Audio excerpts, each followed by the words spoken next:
Hello everyone, welcome back to my YouTube channel M2K Sai. I am Mansi Verma and in this video we are going to cover section 2 of poetry section of the English paper of class 12th. Set number है J201 और ये आज 21 फरवरी 2023 की date में हुआ है.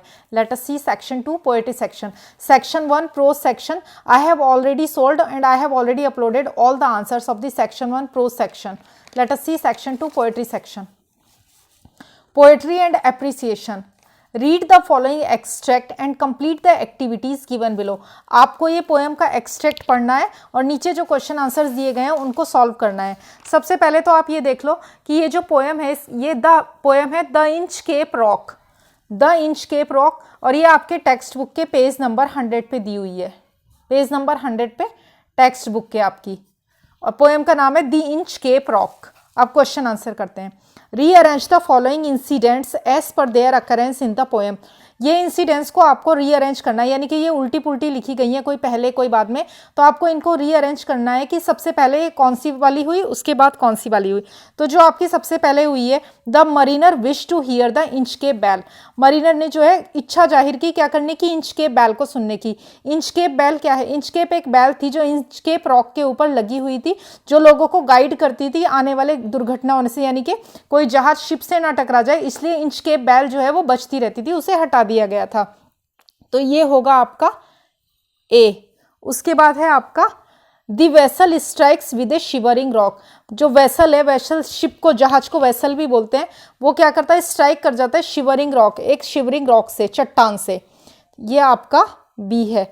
उसके बाद है sir Ralph the rover cursed himself in despair.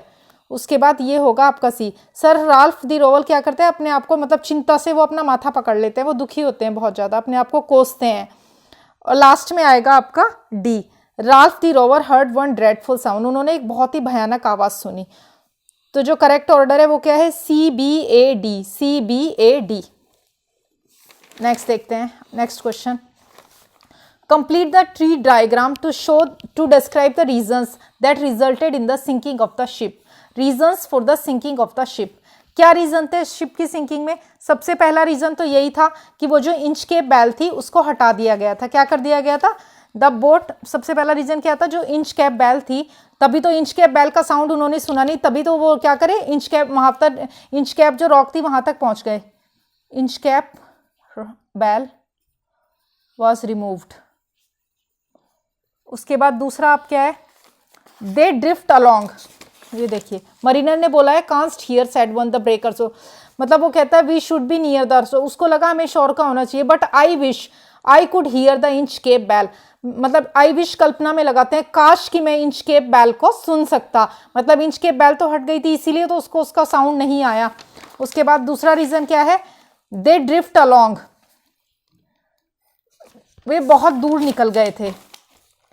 They drift along, वे बहुत दूर निकल गए थे. उसके बाद था द बोट क्या करती है, जब इंचकेप बेल उनको सुनाई थी, जो उनका वेसल था वो क्या करता है, वो हिट कर देता है. ये देखिए, the vessel strikes with A shivering shock. Vessel strike करता है शिवरिंग शॉक, मतलब बहुत जोर के झटके के साथ. शॉक मीन्स झटका, झटके के साथ क्या करता है, वेसल स्ट्राइक करता है, और इस वजह से वो क्या करता है, सिंक करता है.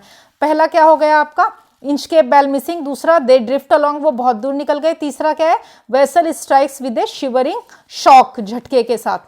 अब लास्ट वाला है आपका वेव्स वाला. ये देखिए लास्ट वाला, ये बहुत ज्यादा. Waves rush in every side. हर तरफ से जो है लहरें आ रही थी. तो 4, 3, 2 और 1 मिसिंग इंचकेप बेल. तो आपको 4 के 4 मिल गए. 1 2 3 4. ये रहा 3, ये रहा vessel strikes with A shivering shock. और लास्ट वाला क्या है, जो वेव्स थी, waves rush in every side. अब नेक्स्ट आते हैं, देखिए A3, A4 और A5. इनमें आपको फ्री के मार्क्स मिलने वाले हैं, 2 मार्क्स, 2 मार्क्स एंड 2 मार्क्स, क्योंकि accept any reasonable correct answer. कोई आंसर ही नहीं दिया है, ये एग्जामिनर के लिए है. मतलब 2 आंसर आप लिखेंगे, फिर एग्जामिनर के लिए है, और ये मिसप्रिंटिंग हो गया है कि कोई भी एक आंसर को, करेक्ट आंसर को, रीजनेबल वाले को एक्सेप्ट करके 2 मार्क्स दे दिए जाएं, लेकिन कुछ भी नहीं है तो आपके 2 मार्क्स फ्री के हो गए, यानी कि ये 2 मार्क्स आपको फ्री में मिलेंगे बोनस में। उसके बाद poetic device, the figure of speech inversion, the word order is changed for rhyme, correct order should be, ये भी आंसर दिया हुआ है, यानी कि ये 2 मार्क्स भी फ्री। और लास्ट वाला कंपोजिंग लाइन्स, क्या कंपोज करेंगे आप, आगे कुछ दिया ही नहीं गया है, इट मीन्स ये 2 मार्क्स भी आपके फ्री के हो गए।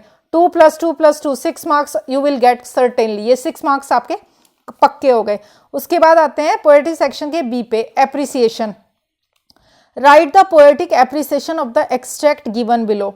She walks in beauty like the night. तो ये जो पोएम है आपकी, शी वॉक्स इन ब्यूटी, ये नाम है इस पोएम का, और ये आपकी टेक्स्ट बुक के पेज नंबर 126 पे दी गई है, 2.7 पोएट्री सेक्शन में चैप्टर नंबर है 2.7, she walks in beauty. Let me show you, ये देखिए, she walks in beauty, page number 126 by Lord Byron, ये इनकी पोएम है। अब इसमें इन्होंने नीचे कोई भी क्वेश्चन नहीं दिया है, ये देखिए, एप्रिसिएशन लिखना है इसका, लेकिन सिर्फ पोएम दी गई है, नीचे पोएट का नाम, theme, central idea, poetic devices कुछ नहीं, आपको सिर्फ एप्रिसिएशन लिखना है। तो आप एप्रिसिएशन को इसको खुद से लिख सकते हैं आप, मतलब पॉइंट बना के, जैसे सबसे पहले पोएट का नाम दे दें, टाइटल दे दें, उसके बाद आप थीम बता दें, फिगर ऑफ स्पीच कौन सा यूज़ किया गया है वो बता दें, और क्या मोरल है स्टोरी का, उस तरीके से आप इसको पॉइंट बना के भी लिख सकते हैं, या फिर आप पैराग्राफ फॉर्मेट में भी लिख सकते हैं, जैसे आपको ठीक लगे। मैं भी अलग से इस पोएट्री का एप्रिसिएशन अपलोड कर दूंगी अपने चैनल में। तो आपका सेक्शन 2 कंप्लीट हो चुका है, अब आता है सेक्शन 3। तो सेक्शन 3 जो है वो राइटिंग स्किल्स का है।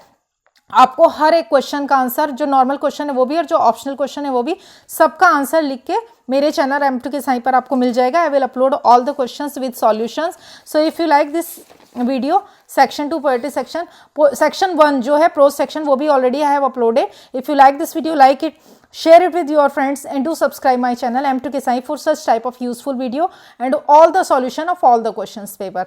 Thank you very much.